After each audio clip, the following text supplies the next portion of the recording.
ये स्टूडेंट आज हमने डिस्कस करना है कोस्ट अकाउंटिंग 2 और जिसमें टॉपिक आता है हमारे पास बैच कोस्टिंग। ठीक है, तो देखो सबसे पहले हम समझते हैं कोस्ट अकाउंटिंग क्या होता है और हम इसे क्यों करते हैं। आपने सुना होगा पहले शब्द की अकाउंटिंग, है ना। अकाउंटिंग क्या होता है, जहाँ हम अपनी सारी फाइनेंशियल ट्रांजेक्शन रिकॉर्ड करते हैं कि हम ये जान सके कि हमारी बिजनेस की फाइनेंशियल पोजीशन कैसी है, हमारा बिजनेस ग्रो कर रहा है या डाउन जा रहा है। सेम कोस्ट अकाउंटिंग क्या होती है, ये ज़्यादातर जो मैन्युफैक्चर इंडस्ट्री होती हैं वो बनाती हैं, ये जानने के लिए कि जो हम मैन्युफैक्चर प्रोडक्ट कर रहे हैं उसकी जो कॉस्ट है वो किस तरीके से चल रही है, हमारे स्टैंडर्ड से जो हमने फिक्स किया हुआ है उससे हाई है या लो है। अगर जितना स्टैंडर्ड फिक्स किया गया है उससे हाई होता है तो हमारा लॉस है, अगर उस स्टैंडर्ड से वो कम कॉस्ट लगा रहा है तो हमारा प्रॉफिट है। तो इसमें ही जो हमारे कॉस्ट अकाउंटिंग है उसमें एक टॉपिक है हमारे पास बैच कॉस्टिंग। तो आज हमने बैच कॉस्टिंग के ऊपर डिस्कस करना है। अब देखो बैच कॉस्टिंग क्या होती है। बैच कॉस्टिंग हम वहाँ अप्लाई करते हैं जहाँ हम बहुत ही ह्यूज मतलब बल्क अमाउंट में या क्वांटिटी में हम क्या करते हैं, प्रोडक्ट बनाते हैं। जैसे फॉर एग्ज़ाम्पल कि ना एक मैन्युफैक्चरर है, उसको ऑर्डर आया कि उन्होंने बैग्स बनाने हैं। तो बैग्स काफ़ी टाइप के थे उसके पास जो बनाने के ऑर्डर आए थे, bag, belt bag, doctor bag and laptop bag. और हर एक में उसने 100 क्वांटिटी के बैग्स बनाने थे। ठीक है, ध्यान समझना, 100 क्वांटिटी के बैग बनाने हैं। अब देखो एग्जांपल में ले लो, जो बैग है उसमें जो हमें पूरा जो खर्चा पड़ा, जो अमाउंट लगी, जो कॉस्ट पड़ी वो 15,000 की थी। जो बेल्ट बैग था वो 20,000 लगा और जो डॉक्टर बैग था बनाने में उसमें हमें 12,000 लगे और जो लैपटॉप बैग था उसमें हमें 20,000 अमाउंट लगी, कॉस्ट पड़ी बनाने में। अब बैच कॉस्टिंग यहाँ अप्लाई किया जाता है। हम क्या करते हैं, हम बैचेस बना देते हैं, मतलब बैग का अलग, बैग का, बेल्ट बैग का अलग, डॉक्टर बैग का अलग और लैपटॉप बैग का हमने अलग अलग कॉस्ट रख दिया कि भाई बैग में 15,000 लग रहे हैं, बेल्ट में 20,000 लग रहे हैं, डॉक्टर में 12,000 लग रहे हैं और लैपटॉप बैग में हमें 20,000 लग रहे हैं। तो अब हम क्या करते हैं, बैच कॉस्टिंग यहाँ अप्लाई किया जाता है कि पर यूनिट कितना खर्चा पड़ रहा है एक बैच में। जैसे फॉर एग्ज़ाम्पल कि अगर मैं बैग है, हमें उसमें 15,000 लग रहे थे अमाउंट, है ना। तो अगर मैं इसको, अच्छा मैंने कितनी क्वांटिटी बनाई, मैंने 100 क्वांटिटी बनाई, तो टोटल अमाउंट डिवाइडेड बाय किससे करना, number of quantity in a batch. तो कितना आ जाएगा, 15,000 डिवाइड बाय 100, 150, मतलब 150 रुपये लगा है हमें इस बैग में एक बैग बनाने का खर्चा। इसी तरीके से अगर मैं बेल्ट बैग की बात करूं तो हमें 20,000 खर्चा पड़ा था टोटल। कितनी क्वांटिटी, कितनी यूनिट हमने बनाई, उसमें 100 बनाई थी। तो 20,000 को 100 के साथ डिवाइड करोगे कितना आ जाएगा, 200 क्या है, पर बैग खर्चा है बेल्ट बैग का। तो ये बैच कॉस्टिंग का कॉन्सेप्ट होता है। हम क्या करते हैं, बल्क अमाउंट या क्वांटिटी जो हमने मैन्युफैक्चर करनी है उसको हम बैच में डिवाइड कर देते हैं, पर सिमिलर नेचर होगा। जैसे मैंने अभी क्या बोला आपको, बैग अलग, बेल्ट बैग अलग, डॉक्टर बैग अलग एंड लैपटॉप बैग अलग। ठीक है, तो ये सिमिलर नेचर होते हैं। आई होप आपको यहाँ तक समझ आ गया होगा। अब एक बार हम रीड करके देखते हैं क्या लिखा हुआ है। Where the output of the job consists of a homogeneous units, a lot of similar units may be used as a cost unit for a certain cost. Then such lot or collection of units is called a batch. Batch costing is a form of specific order costing. एक special order costing होता है, जैसे उसने कहा मुझे bag देने हैं, इस टाइप के बैग बनाने हैं। And is adopt in such cases where cost is a certain for collection lot of units called batch. तो this is a meaning of batch costing. I hope you understand. Next आ जाओ। Next देखो, मैंने जैसे आपको calculate बोला था कि इस तरीके से कैलकुलेट करना होता है, total number of cost divide by number of units. तो देखो कैसे करना, कॉस्ट पर यूनिट कैसे निकालना है, total cost of the batch divided by number of units in the batch. ठीक है जी। उसके बाद नेक्स्ट आ जाओ, फीचर्स क्या हो सकते हैं बैच कोस्टिंग के कि दिस बैच या कोस्ट यूनिट पूरा एक बैच होता है। बैच जो कोस्ट शीट होता है वो सिमिलर वैसे ही बनता है जैसे आपने पहले जॉब कोस्टिंग में किया होगा कोस्ट शीट बनाते हुए। थर्ड पॉइंट है economic batch quantity, very important concept, ये मैं आगे आपको करवाऊंगी।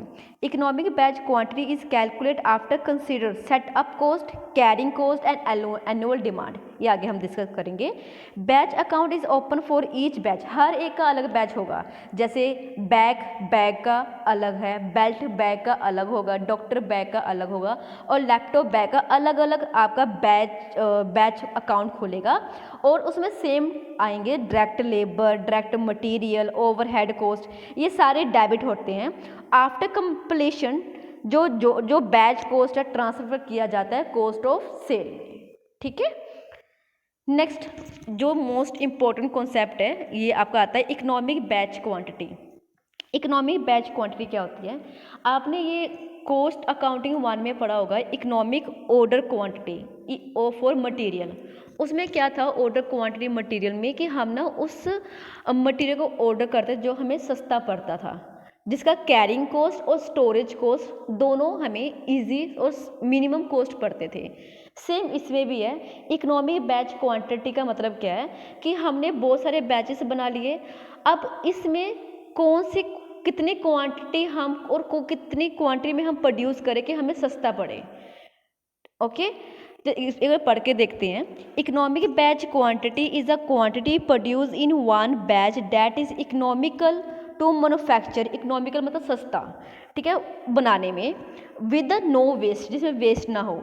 इन शॉर्ट अगर मैं सीधे और शॉर्ट में बात करूँ, EBQ is that quantity eight which your cost of production will be minimum, मतलब जिसमें जो कॉस्ट है प्रोडक्शन की मिनिमम होगी। देखो लिखा हुआ है इस लाइक इकोनॉमिक ऑर्डर क्वांटिटी आपने मटेरियल में पढ़ा हुआ है, सेम ही होता है। इसमें भी दो कॉन्सेप्ट कंसिडर किए जाते हैं, सेटअप एंड प्रिपरेशन कॉस्ट, ये फिक्स होता है, ठीक है, विच रिमेन फिक्स पर batch is respect of the size of the batch. मतलब सेटअप मतलब आपने कोई चीज़ मैन्युफैक्चर करनी है और उस मैन्युफैक्चर करने के लिए जो सेटअप लगाया जाता है, मशीन लगानी है ना, उसको सही तरीके से सेटअप करना, वो खर्चा। कैरिंग कॉस्ट ये फ्लैक्चुएट होता है, डिपेंड करता है आपने कितना क्वांटिटी ऑफ मैन्युफैक्चर करनी है गुड्स को। अब देखो, अब जैसे जो अब मैंने क्या बताया आपको, सेटअप वो फिक्स होता है तो खर्चा उतना ही लगेगा। इससे अच्छा है इसमें ये कहा जाता है कि जितना आप ज़्यादा क्वांटिटी प्रोड्यूस करोगे उतना उसका खर्चा कम होगा, और जो हमारा कैरी कॉस्ट है वो जितना आप मैन्युफैक्चर करोगे उतना ज़्यादा, जितना आप कम मैन्युफैक्चर करोगे उतना कम होगा। एग्जाम्पल ले लो, जैसे मैंने आपको सेटअप की बात कर रही हूँ कि ना आपने एक रूम रेंट में लिया है मैन्युफैक्चर करने के लिए, जिसका कॉस्ट 5000 पड़ता है।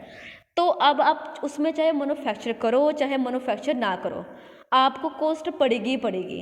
इससे अच्छा आप उसमें मैन्युफैक्चर करो, उसको सेल करो, उससे प्रॉफिट कमाओ, तो आपको जो 5000 का जो आपको रेंट पड़ रहा है वो आपको कम लगेगा, क्योंकि फिक्स है वो खर्चा, वो तो आपको पे करना ही करना है। इससे अच्छा आप उसको यूज़ करो, उससे कुछ आउटपुट निकालो, उसे सेल करो और उससे इनकम जनरेट करो, ठीक है। और जो कैरिंग कॉस्ट है वो डिपेंड करता है कि आपने कितनी जैसे लगा लो कि आपने अब उस रूम में मैन्युफैक्चर करना है ना सामान, तो जितना सामान मैन्युफैक्चर करोगे उतना ही खर्चा पड़ेगा, नहीं करोगे तो नहीं पड़ेगा, तो ये फ्लैक्चुएट होता है।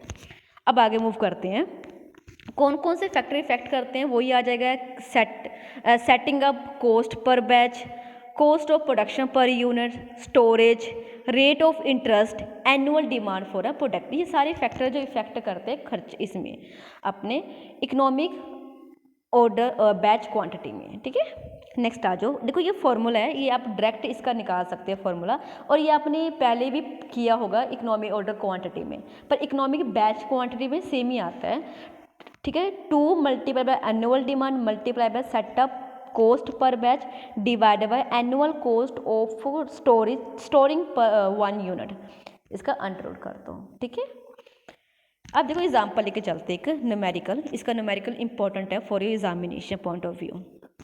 देखो एक क्वेश्चन है जिसमें जो सेटअप कॉस्ट है आपको 20 पर सेटअप दे रखा है, एनुअल कॉस्ट है जो हमारी, जो एनुअल रिक्वायरमेंट है, मतलब एनुअल डिमांड की बात कर रहे हैं। देखो जिसमें देखो ना एनुअल डिमांड जो फॉर्मूले में है उसकी, वो कितना है, वो है 1000। इन्वेंट्री कैरिंग कॉस्ट कितनी है, 10% ऑफ वैल्यू और ईयर, मतलब एनुअली बात कर रहे हैं। एंड कॉस्ट पर पार्ट 2 है। एग्जाम्पल देखो कैसे है, इसमें आपका क्या क्या दे रखा है, सेटअप दे रखा है and storage, annual cost of storing 1 unit दे रखी है। तो वैसे पुट करनी है 2 × 1000 × 20 डिवाइडेड बाई 2 × 0.1, ये परसेंटेज का कर दिया है, 10% का 0.1। अब सारा कुछ कट सॉल्व करके देखोगे तो 447 अब आ जाएगा पार्ट्स। तो देखो आगे क्या लिखा हुआ है, therefore the number of batch to be produce from manufacture the part are 1000, annual demand थी, डिवाइड कर दो 447 पार्ट्स के साथ, 2 आ जाएगा 2.24, आप नियरली 2 लोगे। तो ये कह रहे हैं कि ना nearly 2 batch can be made and therefore the modify economy batch quantity कितनी है, 500 होगा। ठीक है, मतलब अगर 500 प्रोड्यूस करते हो, पार्ट्स प्रोड्यूस करते हो, तो आपको इकोनॉमिक पड़ेगा, सस्ता पड़ेगा। एक ना हम एगो एग्जाम्पल लेते हैं आपको और अच्छे तरीके से कंपेयर करने के लिए और अंडरस्टैंड करने के लिए। जैसे ये देखो, इसमें आपको क्या दे रखा है, annual demand for a component, पूरे साल का जो कंपोनेंट था वो 30,000 यूनिट प्रोड्यूस करनी थी। ठीक है, कॉस्ट ऑफ सेटअप पर बैच, कितना कॉस्ट पर है सेटअप का, 600। Inventory carrying cost per unit पर एनुअल 1 रुपीज़। कैलकुलेट करना total cost assuming batch size, आपको डिफरेंट है, मतलब अलग अलग बैच साइज बने हुए, अलग अलग बैच बना रखा है। एक बैच में आपको 4000 बनाने हैं, एक में 5, 6000, 7000, 8000, 9000 एंड 10,000। कि ना ये आपको ये भी बताना है कि इकोनॉमी बैच क्वांटिटी कौन सी है, यूज़ करना है मैथमेटिकल फार्मूला, वो जो मैं आपको अभी करवा के हट रही फार्मूला वो वाला। पहले हम सिंपल ट्रेडिशनल से करते हैं और आपको समझ आ जाएगा उससे ज़्यादा। जैसे देखो ये सोल्यूशन है, अब तो इसमें क्या करना है, आपको अलग अलग बैचेस दे रखे हैं, 4000, 5000, 6000, 7000, 8000, 9000, 10,000। अब हमने क्या निकाला, नंबर ऑफ सेटअप। और नंबर ऑफ सेटअप्स कैसे निकलेंगे, आपका एक साल में कितना बनाना है, आपने एक साल में आपको बनाना है 30,000, 30,000 बनाना है। अब 30,000 को आप इससे बैचेस के साथ डिवाइड करो, 30,000 को 4,000 के साथ डिवाइड करो, कितना आ जाएगा 7.5। अगेन 30,000 को 500,000 के साथ डिवाइड करो 6, उसके बाद 30,000 को 6,000 के साथ डिवाइड करो 5, 30,000 को 7,000 डिवाइड करो 4.30, फिर अगेन ऐसे डिवाइड करोगे 3.75, 3.33, 3.00। ये आ गया आपको नंबर ऑफ सेटअप, मतलब आपको इतने सेटअप लगाने पड़ेंगे। अगर आपने 30,000 आपने एनुअली प्रोडक्शन करनी है, और ये कह लो कि 4,000 एक बैच में आपको 7.50 बैच आपने सेटअप करनी है। ठीक है, सेटअप करनी है, इतना आपको खर्चा पड़ेगा। अब देखो सेटअप कॉस्ट कितनी पड़ेगी, तो आपने देखो आपका जो सेटअप पर जो कॉस्ट ऑफ सेटअप पर बैच कितना था 6,000 है ना, तो आपने क्या करना है, नंबर ऑफ सेटअप के साथ जो पर सेटअप खर्चा था वो मल्टीप्लाई करना है। तो 6,000 मल्टीप्लाई बाय 7.5, 45,000 आ जाएगा। फिर again 600 multiply by 6, 3,600, 600 multiply by 5, 3,000, 600 multiply by 4.30, 2,580, 600 multiply by 3.75, 2,250, 6,000 multiply by 3.33, 2,000, 6,000 multiply by 3, अपना क्या आएगा 1,800।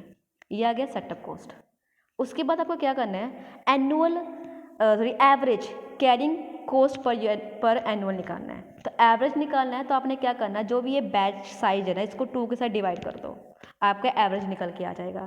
देन आपने क्या करना है, टोटल कॉस्ट निकालनी है। आपने क्या करना है, सेटअप कॉस्ट और जो एनुअल एवरेज कॉस्ट है उसको प्लस कर दो। 4,500 प्लस 2,000, 6,500, 3,600 प्लस 2,500, 6,100।